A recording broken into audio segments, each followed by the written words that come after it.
Olá, sou Rafaela Gonçalves Almeida, psicóloga clínica, e venho hoje falar com vocês sobre autoconhecimento. O que seria autoconhecimento? É muito mais além do que eu apenas compreender ou conseguir dizer sobre minhas qualidades e defeitos. Não é apenas eu saber identificar quais são as minhas virtudes, quais são os meus defeitos, o que eu preciso melhorar, o que eu preciso aperfeiçoar em mim. Não é apenas isso. Autoconhecimento envolve eu identificar o que está acontecendo, que está me levando a me comportar daquela forma. Eu conseguir compreender as razões do meu comportamento, as razões de eu me comportar daquela forma, de eu pensar, de eu sentir, de eu agir daquela forma. O autoconhecimento, ele nos ajuda a planejar a nossa ação, a modificar o nosso comportamento, a atingir melhor os nossos objetivos. Porque quando a gente desconhece o porquê de a gente se comportar daquela forma, a gente acaba desconhecendo as nossas responsabilidades também. Então, às vezes, a gente alega que pode ser razões do acaso, né? Então, aconteceu aquilo porque era para acontecer. Não deu certo porque não era para ter dado certo. Porque o destino não quis assim, porque Deus não quis assim, porque não era para ser o momento certo. E na verdade, ao a gente responsabilizar, né, responsabilizar outras pessoas, a gente está ficando isento, né, de responsabilidades e também a gente às vezes fica insatisfeito e não sabe o que fazer. Então, autoconhecer significa eu compreender que diante de uma situação específica, que a gente fala que é um estímulo antecedente, eu vou ter emoções específicas. Eu posso ter emoções agradáveis e emoções desagradáveis, né? E diante daquelas emoções eu penso algumas coisas, diante daquela emoção vai acionar alguns pensamentos. E eu também posso me comportar, agir, né? Externalizar aquele sentimento, aquele pensamento para as pessoas verem e vai atingir alguns objetivos ou não, e vai ter algumas consequências no ambiente.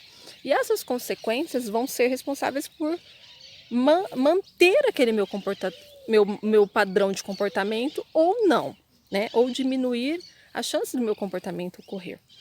Então, quando eu consigo compreender toda essa relação, né? Eu consigo entender que existe algo que antecede, existe o meu comportar e existe consequências que estão mantendo aquele padrão ou está diminuindo as chances de eu me comportar daquela forma, então eu consigo dizer que eu estou tendo uma compreensão sobre o meu comportamento. Eu estou tendo um autoconhecimento maior sobre mim mesmo. E aí então eu posso planejar meus comportamentos, posso planejar os meus objetivos, as minhas metas, né? Então na psicoterapia a gente vai trabalhar o autoconhecimento. Digamos que é o primeiro passo a pessoa se autoconhecer, identificar os motivos dela se comportar daquela forma, né? E ao identificar, então a gente vai partir para o segundo passo, que é então planejar uma ação diferente, planejar o que eu devo fazer para atingir tal e tal objetivo, tá bom? Então, o autoconhecimento é muito importante. A gente precisa desenvolver, a gente precisa entender, porque nós somos seres agentes na nossa vida, nós somos protagonistas da nossa história, né? E quando a gente alega a responsabilidade a outro, então se a gente ficar insatisfeito, se as coisas não derem certo, a gente vai achar que é porque o outro não quis, né? E na verdade, nós podemos sim planejar, nós podemos sim fazer algo diferente, a gente pode sim fazer planos e atingir metas e atingir a nossa satisfação pessoal. Então eu vou dar um exemplo para exemplificar, né? Para você conseguir ver de uma forma mais clara o que envolve o comportamento e para ter um autoconhecimento e atingir um autoconhecimento. Então, diante de uma situação em que, por exemplo, uma pessoa, uma pessoa quer conquistar a outra, o que que ela faz? Né? Um casal. Então, são dois solteiros e vamos supor que o homem, né, o homem conquistador, ele vai tentar fazer algo para se aproximar dessa garota que ele está com interesse, por exemplo. Então, diante da presença da garota, que é que a gente vai falar, o estímulo antecedente, que é a situação antecedente, ele pode tentar agradá-la, ele pode tentar fazer coisas para chamar a atenção dela, né? Então ele vai sentir, né? Ele vai sentir algumas coisas, ele vai sentir, aquela atração física da pessoa, ele vai sentir, nossa, que bom estar ao lado dessa pessoa, e vai pensar algumas coisas, nossa, imagina se desse certo, se eu conseguisse namorar com ela, faz tanto tempo que eu tô solteiro e tal. Então, vem sensações, emoções, emoções agradáveis, né, toda aquela expectativa, aquela ansiedade boa, né, de fazer algo, de querer conquistar, e ao mesmo tempo, pensamentos, né, nossa, eu vou tentar. E aí, então, ele vai se comportar, né? Ele vai tentar se aproximar. E aí, o que ele faz para conquistar a pessoa, né? Uma pessoa que está interessada na outra.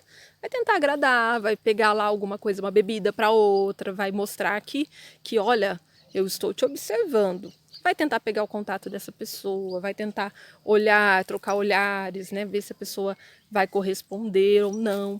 Então, a gente vai dizer que diante daquele comportamento, vai ter consequências que podem reforçar o comportamento dele, né? Que pode aumentar a chance dele se comportar daquela forma. Se a mulher, vamos supor, ela também consegue transmitir que está interessada nele, ela tem aquela troca de olhar, ela corresponde àquilo que ele está fazendo, as chances dele se aproximar não são maiores, então ele vai se aproximar. Então, gradativamente vai se aproximar, aí pega o número, o contato dela, pessoal, a pessoa passa. Então, a consequência, né, pediu contato, passou. Então, a chance dele ir tentar investir nessa relação é maior. E aí nós temos toda essa questão dessa conquista, né? Então, essa fase de conquista que acontece nos relacionamentos. Mas o que acontece? Depois que conquistou, porque na fase de conquista, vamos supor, o homem, ele se prontifica a fazer muitas coisas pela outra pessoa, ou a mulher também. Mas depois que, vamos supor, namora, aí já fazem anos que está namorando, ou acaba casando, o que a gente fala, né? O que mudou da fase de namoro para o casamento? Às vezes mudou as atitudes da pessoa, né? Então, mudaram as atitudes da pessoa. Então, a situação, né, é diferente para a pessoa. Então, na primeira situação, a pessoa tem que conquistar. No casamento, a outra pessoa já foi conquistada, né? Então, o que acontece? Não tem que ter muita conquista mais, não tem que ter mais conquista, né? Então, a pessoa, ela entende que, nossa, estou na zona de conforto, não estou mais namorando, não estou mais solteiro, estou casado, agora tenho minha esposa, tenho meu esposo, e às vezes aquela visão de casamento, a pessoa entende que não tem que ter mais, não tem que mais agradar o outro. E ao longo do casamento, a gente percebe que às vezes a pessoa não vai tolerando mais o outro, né? E aí aquele amor não vai sendo cultivado. E ao não ser cultivado, vai se esfriando os sentimentos, aquele sensação de amor, de paixão já foi embora, né? E aí às vezes ficam só consequências desagradáveis naquela relação. E aí não tem como manter aquele amor, não tem como manter aquele relacionamento às vezes. As pessoas estão insatisfeitas às vezes e nem sabem os motivos.